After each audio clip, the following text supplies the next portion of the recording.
आरक्षण के समर्थक भाइयों एवं बहनों एवं अभ्यर्थियों,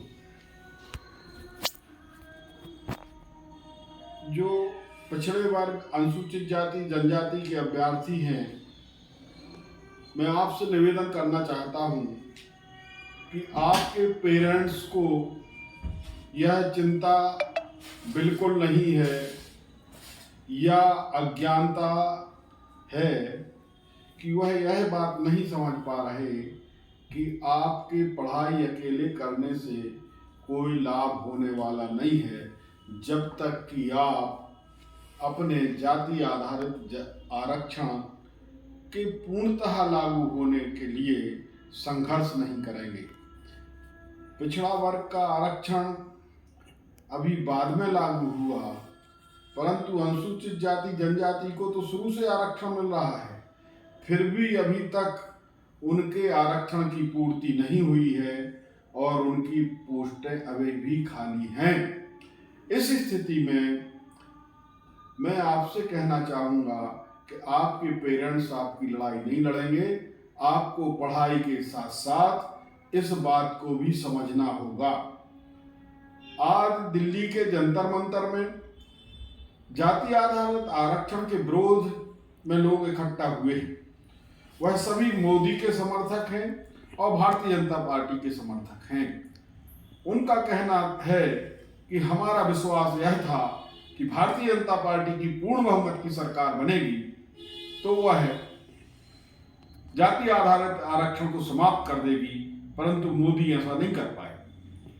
मोदी ने दूसरा रास्ता निकाला है, सभी चीजों को सेठों को बेच दिया, निजीकरण कर दिया और निजी क्षेत्र में आरक्षण नहीं है। इस तरह तो मोदी ने उनका काम किया है, परंतु डायरेक्ट आरक्षण को, जाति आधारित आरक्षण को जिसने बाबा साहब अम्बेडकर ने अपनी कलम से जो दिया है, उसको मोदी जैसे सैकड़ों प्रधानमंत्री भी बन जाएं, वह भी खत्म नहीं कर पाएंगे। परंतु समझने लायक बात यह है कि जो लोग आरक्षण, जाति आधारित आरक्षण का विरोध कर रहे हैं, उनका यह कहना कि हमें मोदी से यह उम्मीद थी कि यह आरक्षण को खत्म कर देंगे। तो आरक्षण को खत्म करने के लिए जिनने मोदी को प्रधानमंत्री बनाया था, और आप और हम पिछड़ा वर्ग, अनुसूचित जाति जनजाति के लोग भी उसका समर्थन यदि करते हैं, तो इसका मतलब है कि हम आरक्षण समाप्त करवाना चाहते हैं। महत्वपूर्ण बात यह है कि बहुत दिनों से एक वीडियो आपके बीच में आता है कि 40% वालों को डॉक्टर बनाया गया। डॉक्टर के बाद की जो पढ़ाई, एमबीबीएस के बाद की जो पढ़ाई होती है, पीजी की जो पढ़ाई होती है, जिसको स्नातकोत्तर कहते हैं, उस पढ़ाई के लिए 40% वालों को भी भर्ती कर लिया गया।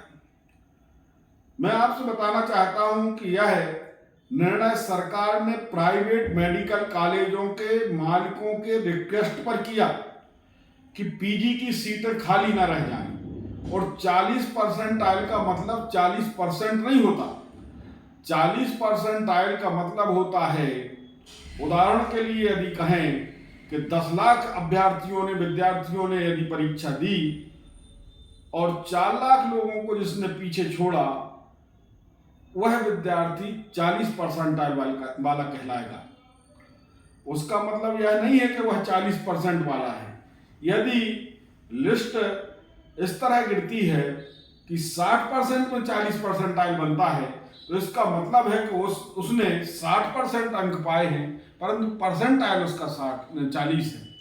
इसलिए इस बात को समझकर अपने पेरेंट्स को समझाओ, नहीं तो मूर्खता और अज्ञानता का फायदा लोग उठाएंगे और हमारे खिलाफ नाजायज वातावरण बना के जाति आधारित आरक्षण को खत्म करवाएंगे।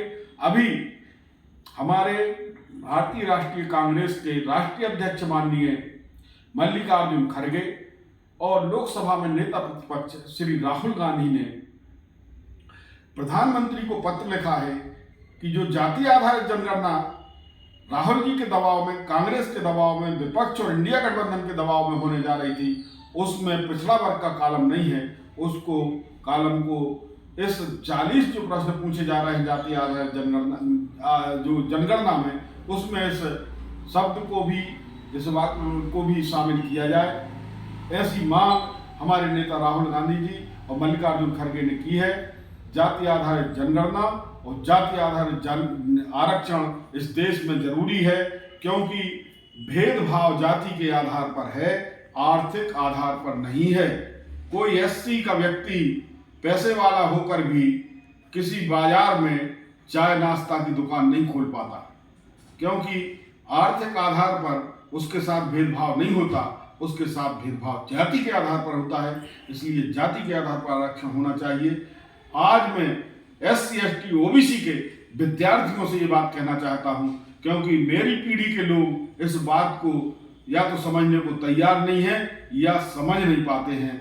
मैं आपसे अपील करता हूँ कि अपने अधिकारों के लिए लड़ें। धन्यवाद। जय हिंद, जय भारत, जय कांग्रेस।